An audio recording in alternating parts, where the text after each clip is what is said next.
ഈ അടുത്ത കാലത്ത് നടന്ന സമാധി സംഭവത്തെക്കുറിച്ച് സ്വാമിജിക്ക് അറിയാമല്ലോ. ഈ അടുത്ത കാലത്ത് നടന്ന സമാധി സംഭവം എന്ന് പറഞ്ഞാൽ ഇപ്പോൾ നമ്മുടെ മാധ്യമങ്ങളിലൊക്കെ ഏറെ വാർത്തയായിരിക്കുന്ന തിരുവനന്തപുരത്ത് നെയ്യാറ്റിൻകരയ്ക്ക് അടുത്തുള്ള ഗോപൻ സ്വാമിയുടെ ആ ഒരു സമാധിയുമായി ബന്ധപ്പെട്ട കോലാഹലങ്ങൾ, വിവാദങ്ങൾ, ആക്ഷേപങ്ങൾ ഇതൊക്കെ ഉയർന്ന സാഹചര്യത്തിലായിരിക്കാം ഈ ഒരു ചോദ്യം വന്നിട്ടുണ്ടാവുക. ഏതായാലും നമ്മുടെ ഇവിടുത്തെ ഒരു ക്രമം അനുസരിച്ച് ഇത് കുറേ ദിവസം മുമ്പ് വെച്ച കടലാസ് ആയിരിക്കും. കാരണം അത്രയ്ക്കധികം കടലാസുകൾ ഇവിടെ ഉണ്ട്. ഇതെഴുതിയതിന് ശേഷമായിരിക്കാം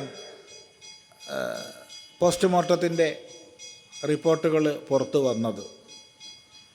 അങ്ങനെയാണെങ്കിൽ തന്നെയും ഫോറൻസിക് പരിശോധനകളുടെ മുഴുവൻ റിപ്പോർട്ടുകൾ പുറത്തു വന്നിട്ടില്ല.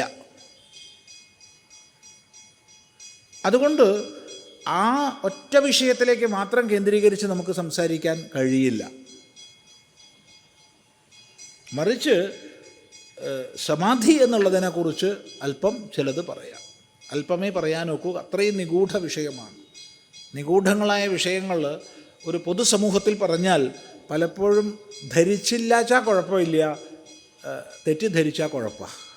അതുകൊണ്ട് അതിനനുസരിച്ച് മാത്രമേ പറയുള്ളൂ. അത് മനസ്സിലാക്കുക. വാസ്തവത്തിൽ നമ്മൾ സമാധി എന്നുള്ളതിനെ പല തലങ്ങളിൽ, പല ദൃഷ്ടികളിൽ നോക്കിക്കാണാം.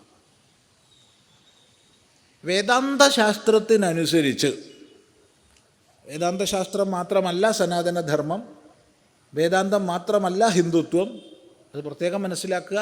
അവിടെ യോഗമുണ്ട്, വ്യത്യസ്ത ചിന്താധാരകളുണ്ട്, മന്ത്ര തന്ത്ര ഉപാസനാ പദ്ധതികളുണ്ട്. യോഗത്തിൽ തന്നെ പല വകഭേദങ്ങളുണ്ട്. ശിവരാജയോഗമുണ്ട്, ഹഠയോഗമുണ്ട്. ഇനി ഇതിൽ നിന്നൊക്കെ ഭിന്നമായിട്ട് അഗസ്ത്യപ്രോക്തമായിരിക്കുന്ന സിദ്ധസമ്പ്രദായമുണ്ട്. ഇതെല്ലാം ചേർന്നതാണ് ഹിന്ദുധർമ്മം, സനാതനധർമ്മം. അല്ലാതെ ഏതെങ്കിലും ഒന്ന് മാത്രമല്ല. എങ്കിലും നമ്മൾ പറയുമ്പോൾ ആദ്യം വേദാന്ത ദൃഷ്ടിയിൽ പറയട്ടെ. ഒരു വ്യക്തിയുടെ സൂക്ഷ്മ ഉപാസനകളിലൂടെ, സ്വാധ്യായത്തിലൂടെ, വിചാരങ്ങളിലൂടെ, ഒന്നുകൂടി വ്യക്തമായ ഭാഷ പ്രയോഗിച്ചാൽ ശ്രവണ മനനങ്ങളിലൂടെ തീർത്തും ഏകാഗ്രതമമായി അങ്ങും ഇങ്ങും പരക്കം പായാതെ ഒരു തത്വത്തിൽ മാത്രം ഉറച്ചു നിൽക്കുന്ന അന്തഃകരണത്തിൻ്റെ കാറ്റില്ലാത്തിടത്ത ദീപം പോലെയുള്ള അവസ്ഥയ്ക്കാണ് സമാധി എന്ന് പറയുക. ധ്യാതൃധ്യാനേ പരിത്യജ്യ ക്രമാധ്യേയൈകഗോചരം നിവാതദീപവച്ചിത്തം സമാധിരഭിധീയതേ. ധ്യാതാവ്, ധ്യേയം, ധ്യാനം ഈ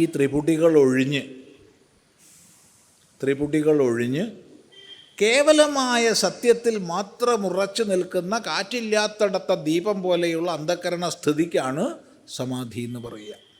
ഇതാണ് വേദാന്ത ദൃഷ്ടിയ സമാധി.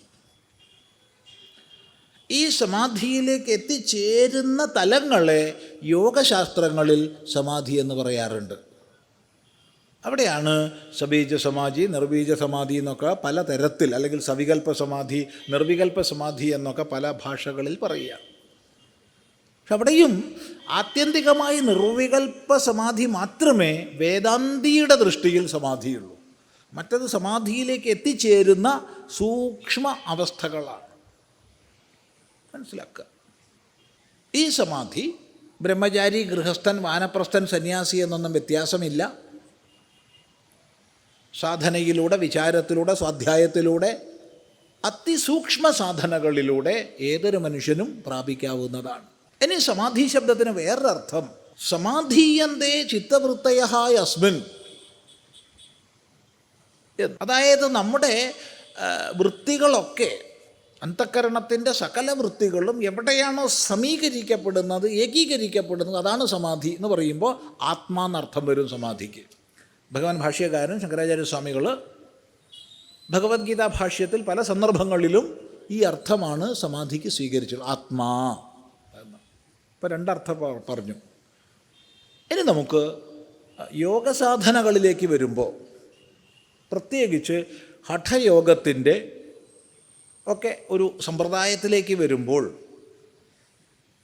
യോഗി സ്വേച്ഛയ തൻ്റെ സ്ഥൂലങ്ങളായ പ്രാണവൃത്തികളെ മുഴുവൻ ഏകീകരിച്ച് ഒതുക്കി, ഇപ്പം പല വൃത്തിഭേദങ്ങളിൽ പ്രസരിക്കുന്ന പ്രാണങ്ങളെ മുഴുവൻ ഒതുക്കി, പ്രാണ അപാന സമാന വ്യാന ഭേദങ്ങളെ ക്രമമായി ഒതുക്കി പ്രസംഗിക്കാൻ വളരെ എളുപ്പമാണ്. 10 ഉച്ചകോടിയിലെ യോഗികൾക്ക് മാത്രം സാധ്യമാകുന്നതാണ്. ക്രമേണ ഉദാനനിലേക്ക് കൊണ്ടുവന്ന് ബോധപൂർവം ആ ഉദാനനെ സുഷുമ്ന വഴി ക്രമികമായി ഉയർത്തി ഓരോ ചക്രഭേദനവും നടത്തി, ബ്രഹ്മഗ്രന്ഥി, വിഷ്ണുഗ്രന്ഥി, രുദ്രഗ്രന്ഥി, അങ്ങനെ ഗ്രന്ഥികൾ ഓരോന്നായി ഭേദിച്ച് ക്രമികമായി സഹസ്രാര പത്മത്തിലേക്ക്, സഹസ്രാംബുജാരൂഢ സുധാസാരാഭിവർഷിണി എന്നുള്ള ആ ഒരു തലത്തിലേക്ക് തൻ്റെ പ്രാണങ്ങളെ ഉയർത്തുന്നതാണ് ബോധപൂർവം സ്വീകരിക്കുന്ന സമാധി. അവിടെ വാസ്തവത്തിൽ ആ സമാഹിതൻ്റെ മൂർധാവിൽ ബ്രഹ്മരന്ധ്രം ഭേദിക്കപ്പെടും, ഒരു സംശയമില്ല. ഇതോടെ വേദാന്തിയുടെ ദൃഷ്ടിയിൽ ഇതിനൊരു പ്രാധാന്യമില്ല കേട്ടോ. നീരോഗ ഉപവിഷ്ടോവ രുഗ്ണോവ വിലൂഢൻ ഭുവി. ഒരാൾ വളരെ ആരോഗ്യത്തോടു കൂടി ഇരുന്ന് ശരീരം പോവുകയാണെങ്കിലും കൊള്ളാം, രോഗിയായി കിടന്ന് ശരീരം പോവുകയാണെങ്കിലും കൊള്ളാം, വിലൂഢൻ ഭുവി ഭൂമിയിൽ ഉരുണ്ട് ശരീരം പോവുകയാണെങ്കിലും കൊള്ളാം, ജ്ഞാനി തന്നെയാണ്, മുക്തൻ തന്നെയാണ്. ഇതൊക്കെ ശരീരധർമ്മങ്ങളാണ്. അതുകൊണ്ട് വേദാന്തി ഇതിന് പ്രാധാന്യം കൊടുക്കുന്നില്ല. എന്നാൽ ഹഠയോഗാദി സാധനാ മാർഗത്തിൽ ഇതിന് വലിയ പ്രാധാന്യമുണ്ട്. ഓരോ വഴിക്ക് പോകുന്നവരെ സംബന്ധിച്ചാണ് ഇതിൻ്റെയൊക്കെ ന്യൂനാധിക ഭാവങ്ങൾ. അതുകൊണ്ട് ഒന്നിന് മാത്രം അറിഞ്ഞവൻ മറ്റൊന്നിനെ വിമർശിക്കരുത്, നിന്ദിക്കരുത്. എനിക്കറിയില്ല എന്ന് പറയാനുള്ള ആർജവെങ്കിലും ഉണ്ടാവണം. ഇങ്ങനെ അത്യുച്ചകോടിയിൽപ്പെട്ട യോഗികൾ സ്വേച്ഛയ ഇരുന്ന് അഥവാ കടന്ന് തൻ്റെ പ്രാണങ്ങളെ ക്രമികമായി ഉയർത്തി ബ്രഹ്മരന്ധ്രം വഴി ഭേദിച്ച് ശരീരത്യാഗം ചെയ്യുന്നതാണ് ഇങ്ങനെ സ്വേച്ഛ സ്വീകരിക്കുന്ന സമാധി. ഈ പറഞ്ഞ അഷ്ടാംഗയോഗം എന്ന് പറയുന്നത് ഹഠയോഗ മാർഗത്തിൽ, അതുപോലെ ശിവരാജയോഗത്തിലൊക്കെ അതിനുള്ള മാർഗങ്ങളുണ്ട്. ഖേജരി തുടങ്ങിയ മുദ്രകളെ ശീലിച്ച് സമ്പൂർണ്ണ പ്രാണങ്ങളെയും മൂർധാവിൽ കൊണ്ടുവന്ന് യാതൊരു ഒരു താതാത്മ്യഭാവവുമില്ലാതെ സർപ്പം അതിൻ്റെ തൊലി അഴിച്ചു വയ്ക്കുന്നത് പോലെ ശരീരത്തെ അങ്ങോട്ട് ഉപേക്ഷിക്കുന്ന ചര്യയുണ്ട്. ഇനി അഗസ്ത്യപ്രോക്തമായിരിക്കുന്ന സിദ്ധയോഗ സമ്പ്രദായം വളരെ വ്യാപകമാണ് തമിഴ്നാട്ടിൽ. ആ സിദ്ധ സമ്പ്രദായത്തിൻ്റെ വലിയ പരമ്പരകൾ കേരളത്തിലും തിരുവനന്തപുരം ജില്ലയിലൊക്കെ വളരെ ഉണ്ട്. അതുകൊണ്ട് തന്നെ നമുക്ക് ധാരാളം അപ്രകാരമുള്ള സിദ്ധസമാധികളെ തിരുവനന്തപുരം ജില്ലയിൽ പോയാൽ കാണാം. അത് ഈ അഗസ്ത്യപ്രോക്തമായിരിക്കുന്ന സിദ്ധ സമ്പ്രദായത്തിൻ്റെ വലിയ ഒരു പ്രഭാവമുള്ള സ്ഥലമാണ്.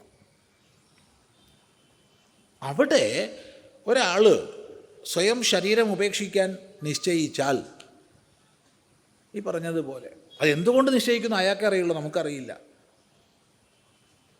അയാൾക്ക് തൻ്റെ ശിഷ്യന്മാരോട് പറഞ്ഞ് ശിഷ്യന്മാരെ അറിയിക്കണം.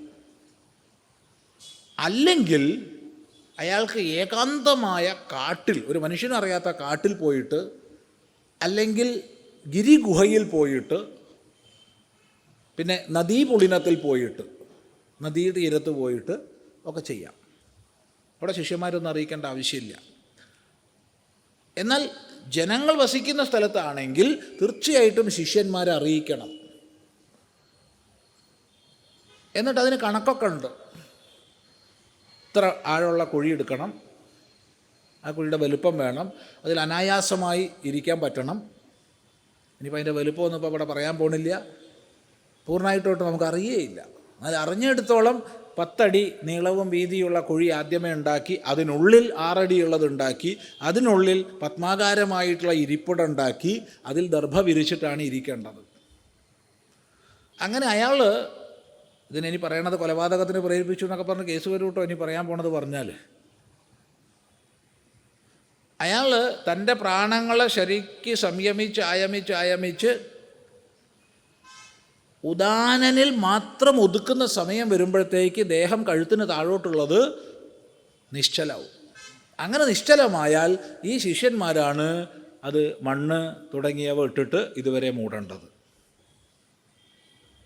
മരിച്ചിട്ടുണ്ടാവില്ല. അപ്പോൾ അടുത്ത നിമിഷത്തിൽ അയാൾ മൂർധാവിനെ ഭേദിക്കും.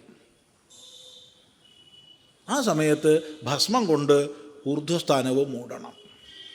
ഇങ്ങനെയുള്ള സമാധികളെയാണ് ജീവസമാധി എന്ന് നമ്മൾ പറയുന്നത്. ദക്ഷിണ ഭാരതത്തിലെ വലിയ മഹാക്ഷേത്രങ്ങളിൽ പലതും ഇത്തരം മഹാസമാധികൾക്ക് മുകളിൽ ഉണ്ടാക്കിയിട്ടുള്ളതാണ്. ഏറ്റവും പ്രഭാവമുള്ള, ഏറ്റവും തേജോയുക്തമായ മിക്ക മഹാക്ഷേത്രങ്ങളിലും, മഹാശിവക്ഷേത്രങ്ങൾ ഇത്തരം സമാധികളുടെ മുകളിലാണ് ഉണ്ടാക്കിയിട്ടുള്ളതെന്ന് മനസ്സിലാക്കുക.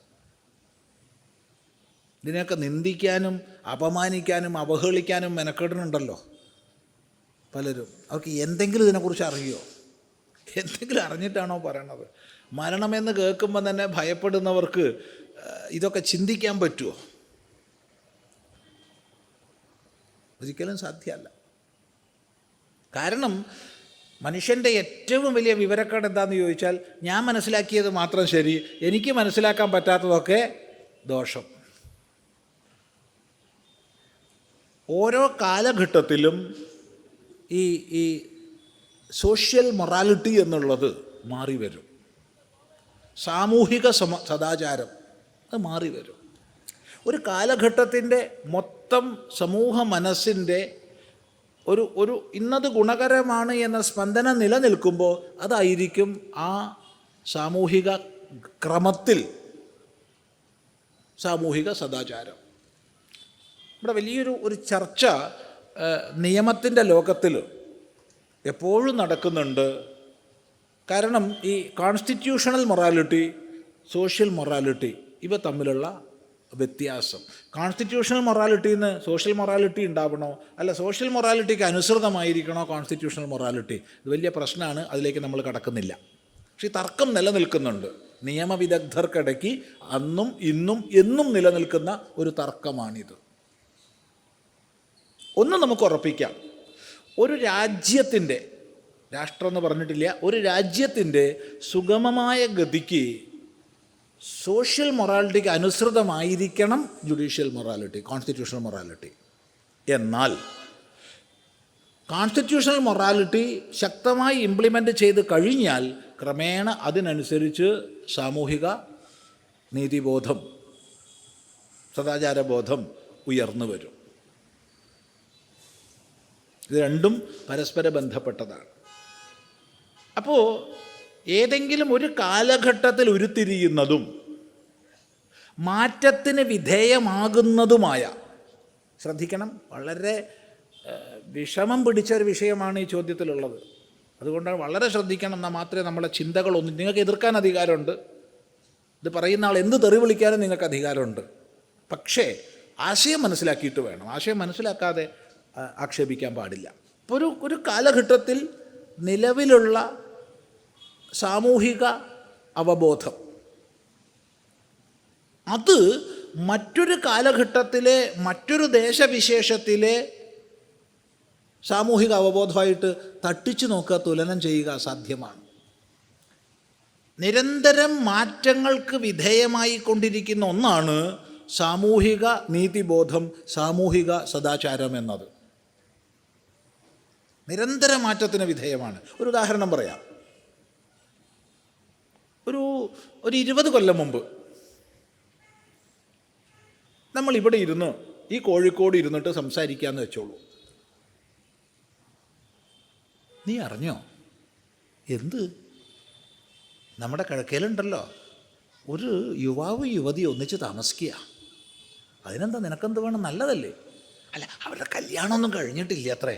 അയ്യേ, കല്യാണമൊന്നും കഴിക്കാണ്ട് അവർ ഒന്നിച്ച് താമസിക്കുക, എന്ത് കാലം അത്, കലികാലം കലികാലം എന്ന് പറയുമായിരുന്നു. ഇന്ന് പറയുമോ? ഇന്ന് പറയില്ല. കാരണം ലിവിങ് ടുഗദർ എന്നുള്ളത് നിയമം മുഖേന ഇന്ന് അംഗീകരിക്കപ്പെട്ട് കഴിഞ്ഞു. അപ്പം ലിവിങ് ടുഗദറിനെ അംഗീകരിച്ച നിയമവ്യവസ്ഥ വന്നപ്പോൾ ആ ജുഡീഷ്യൽ മൊറാലിറ്റി, കോൺസ്റ്റിറ്റ്യൂഷണൽ എന്നുള്ള വാക്ക് ബോധപൂർവം മാറ്റിയതാണ്, ജുഡീഷ്യൽ മൊറാലിറ്റിയെ സമൂഹം സ്വീകരിച്ചു, സോഷ്യൽ മൊറാലിറ്റിയുടെ ഭാഗമായി മാറിയത്. ഇപ്പോൾ ആരും അതിനെ എതിർക്കില്ല. എന്നാൽ ഇപ്പോഴും അത് എതിർക്കുന്ന പ്രദേശങ്ങളുണ്ടാവും. ഇപ്പം ഞാനിവിടെ പറയുകയാണ്, അയ്യോ ആ പാവപ്പെട്ട ആൾ വല്ലാതെ കഷ്ടപ്പെട്ടു കിട്ടുമോ, എത്രയാ വിഷമിച്ചെന്ന് കണക്കില്ല. ഒരു കഴിഞ്ഞ കൊല്ലം തന്നെ ക്യാൻസർ 4th സ്റ്റേജ് ആയിരുന്നു. ഇപ്പോൾ ജീവിക്കാൻ വയ്യ അദ്ദേഹത്തിന്. എല്ലാവരാലും ഉപേക്ഷിക്കപ്പെട്ട സ്ഥിതിയും നരകയാതന എന്ന് പറഞ്ഞാൽ പോരെ. ഏതായാലും നല്ലൊരു ഡോക്ടർ അദ്ദേഹം വിഷം കുത്തിവെച്ച് അയാളെ കൊന്നു എന്ന് ഞാൻ പറഞ്ഞു എന്ന് വിചാരിച്ചോളൂ. ഇന്ന് ഇന്ത്യയിൽ അംഗീകരിക്കില്ല. മഹാദുഷ്ടൻ. നിയമത്തിൻ്റെ ദൃഷ്ടിയിൽ ആ ഡോക്ടറെ ജയിലിൽ അടയ്ക്കണം. കാരണം ദയാവധം എന്നുള്ളത് നിയമം മുഖേന ഭാരതത്തിൽ അംഗീകരിച്ചിട്ടില്ല. എന്നാൽ അത് അംഗീകരിച്ച രാജ്യം, ഉദാഹരണം ഓസ്ട്രേലിയ. ഇതേ വിഷയം ഓസ്ട്രേലിയയിലാണെങ്കിലോ നന്നായി, അസ്സലായി, ഇത്ര നല്ല ഡോക്ടറാണ്, പുണ്യവാനായ ഡോക്ടറാട്ടോ, അത് കണ്ടറിഞ്ഞ് കൊന്നൂലോ എന്ന് പറയും. ഒരു സംശയമില്ലാതെ പറയുന്നു, കുറച്ച് കൊല്ലം കഴിഞ്ഞാൽ ഇവിടെ നിലവിൽ വരും, വന്നേ മതിയാവും. കാരണം കഷ്ടപ്പാട്, മനുഷ്യൻ്റെ കഷ്ടപ്പാടിൻ്റെ അങ്ങ് അറ്റം കാണുമ്പോൾ അത്തരം നിയമനിർമ്മാണങ്ങൾ ഉണ്ടാക്കിയേ മതിയാവും. അവിടെ ധാർമ്മിക ചോദ്യങ്ങളൊക്കെ വരും. നിനക്ക് ജീവനെടുക്കാൻ അധികാരമുണ്ടോ എന്നൊക്കെ ചോദ്യം വരും. അതവിടെ നിൽക്കട്ടെ, അത് വേറെ പ്രകൃതത്തിൽ നമുക്ക് ചർച്ച ചെയ്യാം. പക്ഷേ കാലത്തിനനുസരിച്ച് ഈ മാറ്റങ്ങൾ വരും. ആ മാറ്റങ്ങൾ ജുഡീഷ്യൽ മൊറാലിറ്റി അംഗീകരിച്ചു കഴിഞ്ഞാൽ ക്രമേണ സോഷ്യൽ മൊറാലിറ്റിയുടെ ഭാഗമാകും. അപ്പോൾ ഒരു കാലഘട്ടത്തിലെ, ഒരു ദേശവിശേഷത്തിലെ സാമുദായിക സദാചാരബോധമോ നീതിബോധമോ മാത്രം വെച്ചുകൊണ്ട് ഒന്നിനെ തെറ്റെന്നോ ശരിയെന്നോ മുദ്ര കുത്തരുത്. ഇതാണ് ഈ വിഷയത്തിൽ നമുക്ക് പറയാനുള്ളത്. ഇവിടേക്ക് ഒരുപാട് വിഷയങ്ങൾ അന്തർഭവിച്ചിട്ടുണ്ട്, ഒരുപാട് വിഷയങ്ങൾ. ഏതായാലും ഇവിടെ പരാമർശിക്കപ്പെട്ട വിഷയത്തിൻ്റെ പേരിൽ സമാധി എന്നുള്ളൊരു മഹാസങ്കേതത്തെ പോലും അപമാനിക്കും വിധം ഇന്ന് എന്താണ് സമാധി എന്ന് ഒരു എന്നുള്ളത് പോലും പറയാൻ കഴിവില്ലാത്തവർ ആക്ഷേപിച്ചുകൊണ്ടിരിക്കുന്ന കാലത്താണ് നമ്മൾ ജീവിക്കുന്നത്. അത് പിന്നെ വിവരക്കേടിന് നമുക്കൊന്നും പറയാനില്ല, അതില്ലാത്തവരെന്തോ പറഞ്ഞോട്ടെ എന്ന് വിചാരിച്ചാൽ മതി. പക്ഷെ അത്തരം ചർച്ചയിലേക്ക് നീങ്ങാൻ കാരണമായിരിക്കുന്നത് ഒരു സാമൂഹികമായി നമ്മുടെ രാജ്യത്തിലെ നിയമപാലനത്തിൽ വന്നുപോയ ചെറിയ വീഴ്ചയാണെന്ന് അംഗീകരിക്കാതെ തരമില്ല. കാരണം വേണ്ടതുപോലെ ചുറ്റുപാടിനെ അറിയിച്ചുകൊണ്ടായിരുന്നെങ്കിൽ ഈ വിവാദങ്ങളൊന്നും ഈ പറഞ്ഞ ഗോപൻ സ്വാമിയുടെ വിഷയത്തിൽ ഉണ്ടാവില്ലായിരുന്നു. എല്ലാവരും അതിനെ ഭക്തിപൂർവ്വം ആദരിച്ച് തന്നെ നോക്കുമായിരുന്നു.